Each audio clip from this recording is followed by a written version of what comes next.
اور وہ وقت یاد کرو جب ہم نے موسیٰ سے 40 راتوں کا وعدہ ٹھہرایا تھا، پھر تم نے ان کے پیچھے اپنی جانوں پر ظلم کر کے بچھڑے کو معبود بنا لیا۔ پھر اس سب کے بعد بھی ہم نے تم کو معاف کر دیا تاکہ تم شکر ادا کرو۔ یاد کرو جب ہم نے موسیٰ کو کتاب دی اور حق و باطل میں تمیز کا معیار بخشا تاکہ تم راہ راست پر آؤ۔ جب موسیٰ نے اپنی قوم سے کہا تھا کہ اے میری قوم، حقیقت میں تم نے بچھڑے کو معبود بنا کر خود اپنی جانوں پر ظلم کیا ہے، لہٰذا اب اپنے خالق سے توبہ کرو اور اپنے آپ کو قتل کرو، تمہارے خالق کے نزدیک یہی تمہارے حق میں بہتر ہے۔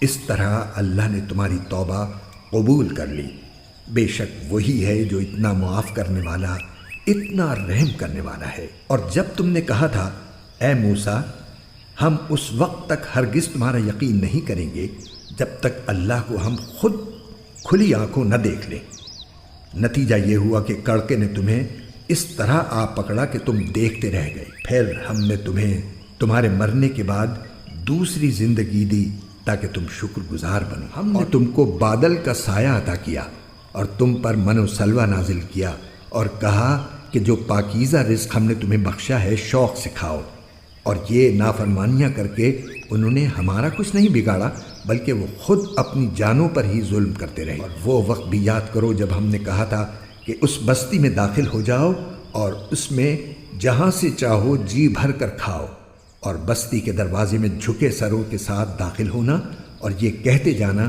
کہ یا اللہ ہم آپ کی بخشش کے طلبگار ہیں۔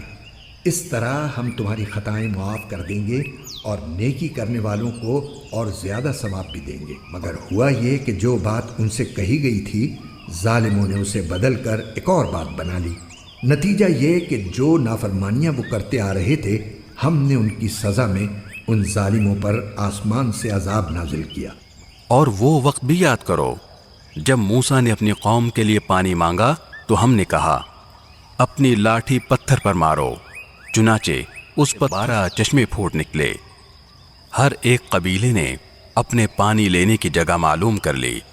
ہم نے کہا اللہ کا دیا ہوا رزق کھاؤ پیو اور زمین میں فساد مچاتے مت پھرنا۔ اور وہ وقت بھی جب تم نے کہا تھا کہ اے موسیٰ، ہم ایک ہی کھانے پر صبر نہیں کر سکتے، لہٰذا ہماری خاطر اپنے پروردگار سے مانگیے کہ وہ ہمارے لیے کچھ وہ چیزیں پیدا کرے جو زمین اگایا کرتی ہے، زمین کی ترکاریاں، اس کی ککڑیاں، اس کا گندم، اس کی دالیں اور اس کی پیاز۔ موسیٰ نے کہا جو غذا بہتر تھی کیا تم اس کو ایسی چیزوں سے بدلنا چاہتے ہو جو گھٹیا درجے کی ہیں؟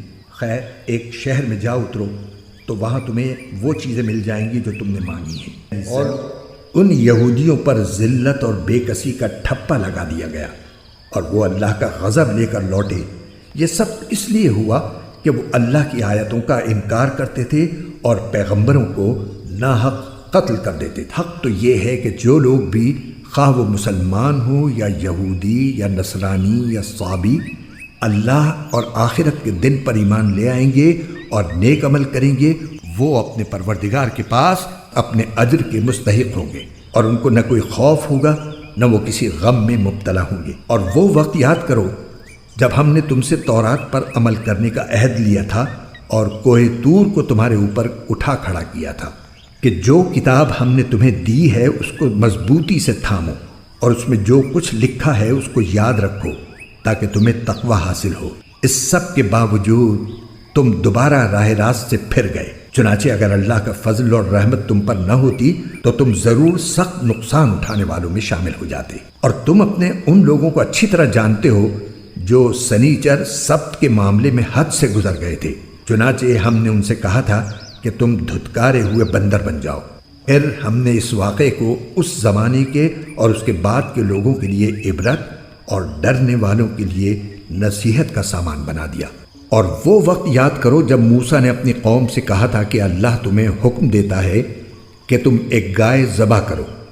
وہ کہنے لگے کیا آپ ہمارا مذاق بناتے ہیں؟ موسیٰ نے کہا میں اس بات سے اللہ کی پناہ مانگتا ہوں کہ میں ایسے نادانوں میں شامل ہوں جو مذاق میں جھوٹ بولیں۔ انہوں نے کہا کہ آپ اپنے رب سے درخواست کیجئے کہ ہمیں صاف صاف بتائے کہ وہ گائے کیسی ہو۔ اس نے کہا اللہ فرماتا ہے کہ وہ ایسی گائے ہو کہ نہ بہت بوڑھی ہو نہ بالکل بچی، بلکہ ان دونوں کے بیچ بیچ میں ہو۔ بس اب جو حکم تمہیں دیا گیا ہے اس پر عمل کر لو۔ کہنے لگے آپ اپنے رب سے درخواست کیجئے کہ ہمیں صاف صاف بتائے کہ اس کا رنگ کیسا ہو۔ موسیٰ نے کہا اللہ فرماتا ہے کہ وہ ایسے تیز زرد رنگ کی گائے ہو جو دیکھنے والوں کا دل خوش کر دے۔ انہوں نے پھر کہا کہ آپ اپنے رب سے درخواست کیجئے کہ ہمیں صاف صاف بتائے کہ وہ گائے کیسی ہو۔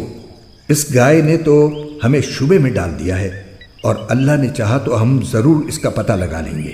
موسیٰ نے کہا اللہ فرماتا ہے کہ وہ ایسی گائے ہو جو کام میں جٹ کر زمین نہ گاہتی ہو اور نہ کھیتی کو پانی دیتی ہو، پوری طرح صحیح سالم ہو، جس میں کوئی داغ نہ ہو۔